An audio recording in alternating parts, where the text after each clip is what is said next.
जय श्री राम दोस्तों, कैसे हैं आप सभी। आई होप कि आप सभी स्वस्थ होंगे, मस्त होंगे और अपने अपने काम में व्यस्त होंगे और अपने उसी व्यस्त समय से थोड़ा सा वक्त हमारी वीडियो के लिए ज़रूर निकाल लिया करें। तो आज हम बात करने वाले हैं काजल मिथुन की। जी हाँ, काजल मिथुन ने शादी के 6 साल के बाद शादी कर लिया। एक बड़ा सा बच्चा है, उसके बाद भी उन्होंने शादी की। लेकिन शादी करने की वजह जो है वो थोड़ी अलग है, क्योंकि बिहार में जहाँ के वो रहने वाले हैं वहाँ पर शादी तब तक मान्य नहीं होता जब तक सिंघोरा नहीं होता। तो ऐसे में काजल जो है पर्व त्योहार कर नहीं पा रही थी, और पर्व त्योहार जो है वो इम्पोर्टेंट हो जाते हैं शादी के बाद। तो इसीलिए अरमान भी रहे होंगे कि भाई पहले तो हमने भाग के शादी कर ली थी, बच्चा होने वाला था तो शादी करनी मजबूरी थी, तो अब जो है रीति रिवाज से शादी कर लेते। तो चलो ठीक है, मतलब शादी कर ली वो बहुत बड़ी बात है। लेकिन शादी हो और फूफा नाराज ना हो, ऐसा हो सकता है क्या? वैसे हमारी शादी में तो फूफा वूफा ही नाराज होते हैं, पर काजल और मिथुन की शादी में तो उनकी सास ने फूफी का किरदार निभाया और उनका चेहरा फूफा हो गया। तो मुझे हंसी भी आ रही है।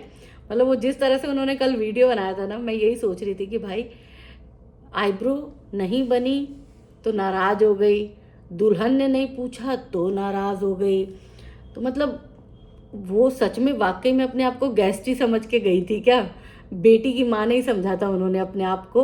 मतलब वो इतना बेटी से कौन जलता है?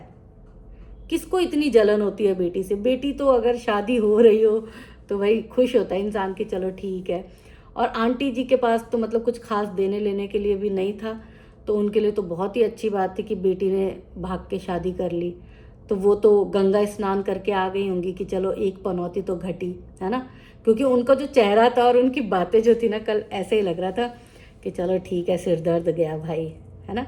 अभिशाप मान रखा था बेटी को।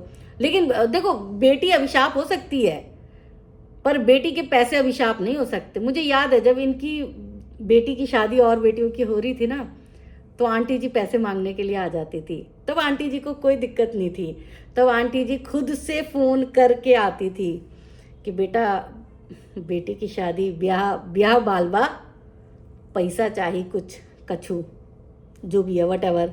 तो वो लैंग्वेज तो मैं बोल नहीं पाऊंगी, लेकिन ठीक है।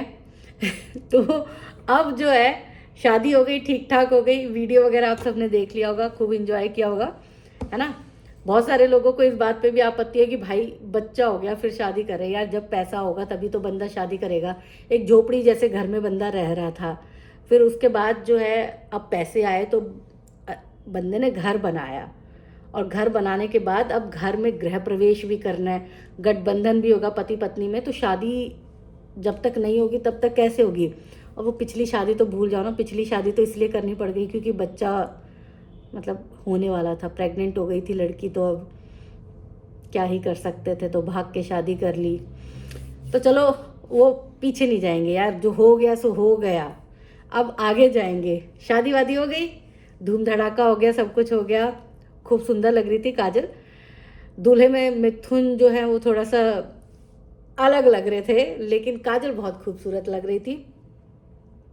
और इन सब के बीच जो है ना, शादी वादी होने के बाद, सारे रस्म रिवाज होने के बाद जो है वो आता है काजल की माँ का एक वीडियो। और पहले तो मैंने उनको देखा ही नहीं था आज तक, तो मुझे कभी मतलब मैंने एक बार देखा था जब वो मिलने के लिए आई थी। तो मैंने जब देखा तो मैं हैरान रह गई कि चलो काजल की माँ भी यंग है यार, जवान ही है, मतलब बुढ़िया नहीं है। और उनके मैंने शॉर्ट्स वगैरह देखे ना, तो क्या शॉर्ट्स बनाती हैं। आप सब भी इंजॉय करिएगा शॉर्ट्स। तो माँ पे ही बेटी गई है कह सकते हैं। तो फिर अब बात करेंगे मुद्दे की। बहुत इधर उधर की बातें कर ली, इधर उधर की बकवास करने का भी अपना एक अलग मज़ा होता है। तो अब बात करेंगे हम मुद्दे की। अब आंटी जी को बहुत सारी चीज़ें बुरी लगी। खुद की बेटी की शादी में वो बन गई फूफा। उन्होंने पूरे टाइम मुंह फुला के रखा, किसी से बात नहीं की, शादी मंडप पे भी नहीं गई, मतलब बेटी फेरे लेंगी वहाँ पे भी नहीं गई, सिंदूर दान के टाइम पे भी नहीं रही। उसके बाद जो है वो कमरे में, जिस कमरे में उनको रखा गया था ना कि भाई ये देखो ये आपका कमरा है, यहाँ पर आप सब तैयार हो जाओ, रहो, बैठो, उठो, है ना, उस कमरे से बाहर भी नहीं निकली। और इस बात का बुरा लग गया कि भाई मेरे को तो खुद ही मना किया था कन्यादान के लिए कि मैं कन्यादान नहीं करूँगी। और 1 महीने पहले की एक वीडियो मैंने देखी थी इनकी, तब आंटी जी बोल रही थी कि नहीं नहीं नहीं, हम कन्यादान नहीं करेंगे, हम नहीं करेंगे कन्यादान। तुम्हारे बापू भी नहीं करेगा, तुम्हारा पापा भी नहीं करेगा कन्यादान, हम नहीं करेंगे, हम नहीं आएंगे शादी में। शादी तो नहीं बोलते ना, शादी। हम नहीं आएंगे शादी में, हम नहीं आएंगे, कर लो खुद ही कर लो, हम नहीं आएंगे भाई, हम पूछ के बताएंगे, हम कह के बताएंगे, हम उससे पूछेंगे, हम फलाना से पूछेंगे। तो चलो ठीक है, खुद कन्यादान के लिए इन्होंने पहले खुद ही मना कर दिया, और अब कल पूरा सिंपैथी कार्ड खेला पूरा, कि मुझे तो कन्यादान के लिए बोला ही नहीं गया। अब कन्यादान के लिए अगर बोला गया होता तो आप कन्यादान के लिए तो पहले ही मना कर चुके थे, उनके पास कोई ऑप्शन ही नहीं था। भाई किसी ना किसी को तो कन्यादान करना था। अगर आप पहले ही बोलते कि नहीं हम करेंगे, हम माँ बाप हैं, तो कोई आपको रोक देता? कोई नहीं रोकता भाई। लेकिन आपने तो हवाला दे दिया कि भाई 3 बेटी का कन्यादान नहीं होता है, तो मजबूरी में उन्हें कहीं ना कहीं से जुगाड़ तो करना पड़ा। इस बात का बुरा लग गया आपको। दूसरी बात तो इतनी मजाकिया ना कि मतलब आप हंस हंस के लोटपोट हो जाओगे। दूसरी बात, इन्होंने ये गई सुबह सुबह, ये अपना आशा वर्कर है, तो सुबह सुबह 9 बजे गई, 2 बजे आई, और आके लोग जाता है शादी में जाता है तो लोग बाल वाल बना के जाता है, साड़ी थोड़ा अच्छा पहन लेता है, थोड़ा तैयार होके जाता है ना। ऐसा तो नहीं है कि 2 बजे ये आई होंगी घर तो इनको तब पता चला होगा कि शादी में जाना है। 1 महीने पहले से पता था ना कि शादी इस तारीख को है, इस दिन जाना है। तो ये जी जैसी आई थी उठ के वैसे ही चल दी, वैसे ही।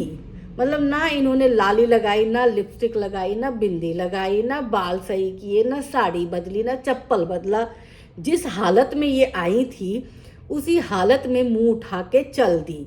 मुंह तक नहीं धोया इन्होंने, नहाई भी नहीं। खुद अपनी वीडियो में बोल रही है कि मैं नहाई भी नहीं थी। तो चलो नहाई भी नहीं, बिना नहाए धोए अपने बेटी की शादी में चली गई। और वहाँ पर जाने के बाद जब इन्होंने देखा कि भाई देखो इंतजाम तो बहुत अच्छा कर रखा है, मतलब अपने हिसाब से इंतजाम कोई माड़ा नहीं था, अपने इंतजाम से अच्छा कर रखा है।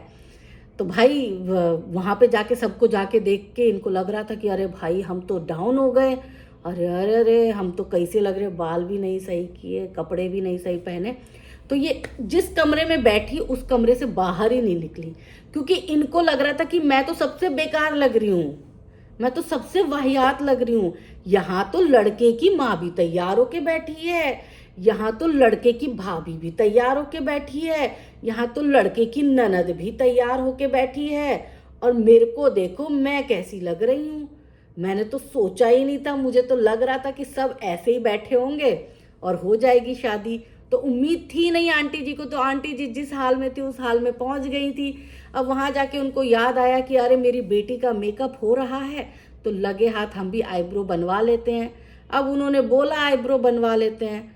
अब भाई देखो, जो आई थी ना काजल की मेकअप करने के लिए, पैसा देके तो बुलाया नहीं था, वो तो आई थी कि भाई ब्लॉगर है, ब्लॉगर के जरिए मेरा भी चैनल जो है वो प्रमोट हो जाएगा। तो वो फ्री वाली थी, जो मेकअप करने वाली थी, मेकअप आर्टिस्ट, वो फ्री वाली थी। अब फ्री वाली से आप ये तो नहीं कह सकते कि पूरे कुनबे का मेकअप कर दो। उसने जिसका मेकअप किया उसमें मीशू थी, तो जाहिर सी बात है वो भी ब्लॉगिंग करती है। मनीषा थी, वो भी ब्लॉगिंग करती है। अब इनके साथ ब्लॉगिंग करके, इनके साथ रील डाल के वो फेमस हो सकती थी, तो इसीलिए उसने इन सब का मेकअप किया। पर आंटी जी के साथ रील डाल के तो फेमस नहीं होती। और आंटी जी तो सबको मना कर चुकी थी कि भाई हमको कैमरे में मत लेना, हमने पूछा नहीं है अपने उनसे।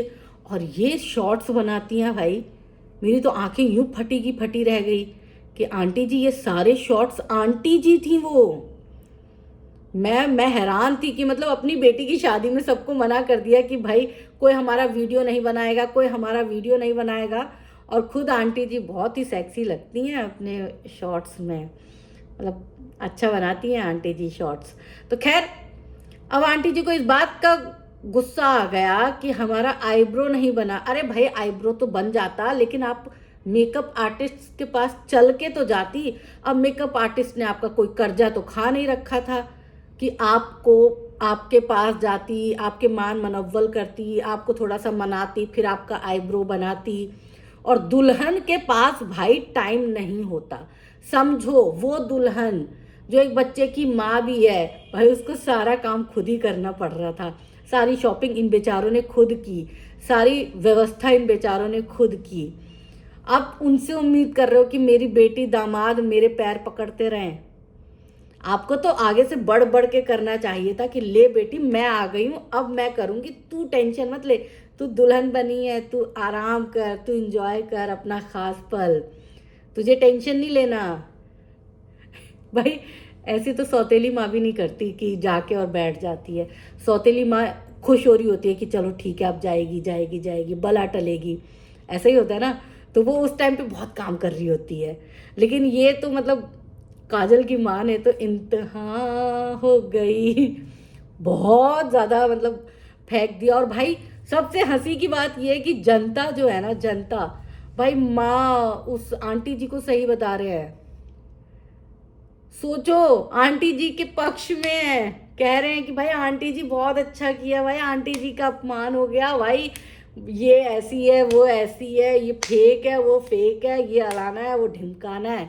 मतलब आंटी जी आज की डेट में बहुत सारे लोगों के लिए देवी बन चुकी हैं, और काजल जो है वो जल्लाद।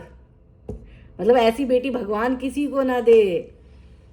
खैर आप सब कमेंट करके बताइएगा कि क्या वाकई में आप सबको लगता है कि काजल जल्लाद है और उनकी माँ देवी है? क्योंकि उनकी माँ तो सच में मुझे मतलब मैं सच में अगर यहाँ पे ना कम्युनिटी गाइडलाइन नहीं होते ना तो मेरे मुंह से कुछ निकलता, मैं बोलती कुछ ना कुछ बोलती। मेरे को उनकी माँ को देख के ना, उनके विचार देख के मेरा एकदम से दिल वो हो गया कि मतलब ये कैसे हो गया भाई। एक माँ अपने, मैं पहले तो समझ ही नहीं पाई थी कि एक माँ अपनी बेटी के खिलाफ वीडियो बनाएगी, और वो भी शादी हुई हुई है, कल शादी हुई आज वीडियो बना दी, रात में जाके वीडियो बना दी कि मेरा अपमान हुआ, मेरा घोर अपमान हुआ, मुझे जलील किया गया।